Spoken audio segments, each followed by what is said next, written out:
Bago ang lahat mga kaibigan, naka-sale ngayong araw sa Shopee itong outdoor CCTV camera Wi-Fi waterproof, 2MP high definition outdoor 360-degree pan and tilt.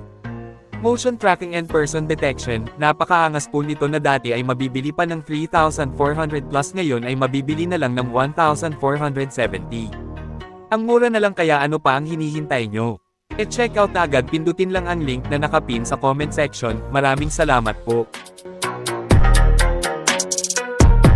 So hindi lang ang mga solidong fans ng Golden State Warriors ang masaya sa pagbabalik nitong si DeAnthony Melton sa Dubs, dahil mismong si Melton ay masaya sa kanyang pagbabalik sa GSW. Halata naman natin sa mukha nito sa kanyang naging latest media interview.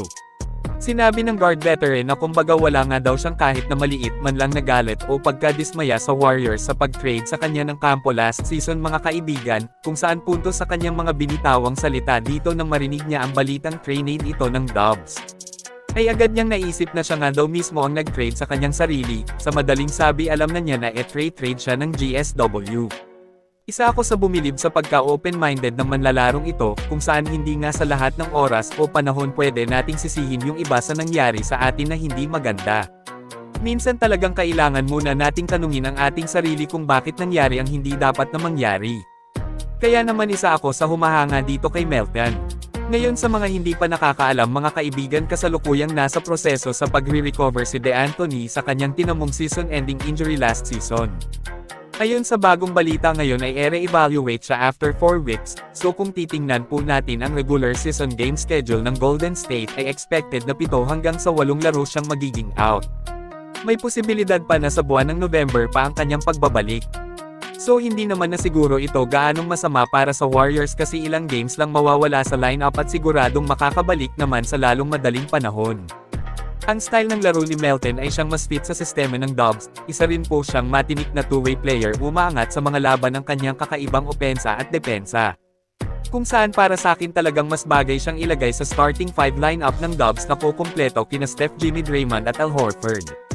Isang elite ball handler na manlalaro, may matibay na depensa, napakalawak ng kanyang defensive basketball IQ, higit sa lahat isang matinik na playmaker ito. Kayo mga kaibigan, ano ang masasabi nyo dito kay DeAnthony Melton? Mag-comment lang po.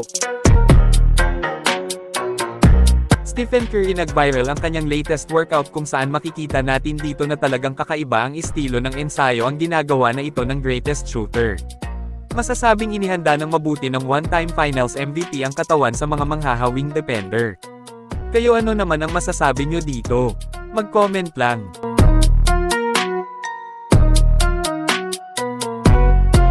Samantala, isa sa hinangaan ng maraming fans na galaw ng front office ng Warriors ay itong pagkuha nila sa nakababatang kapatid ni Steph na si Seth Curry. Kung saan nadagdagan na naman ang grupo ng isang tirador, tatayong magiging kapalitan ito ni Buddy Hield next season. Maaasahan walang biro ang kanyang tirada, kaya magandang addition po siya para sa team, para mas lalong lumakas pa sila. Lahat shooter na sa Warriors, kaya mahihilo malala ang mga kalaban sa kanilang grupo sa papalapit na panibagong season na naman ng liga. Kayong mga kaibigan, ano ang masasabi nyo sa dagdag na Seth Curry pa sa gold-blooded? I-comment lang po yan sa ibaba at akin pong babasahin yan. Maraming salamat po, mag-iingat at God bless sa lahat.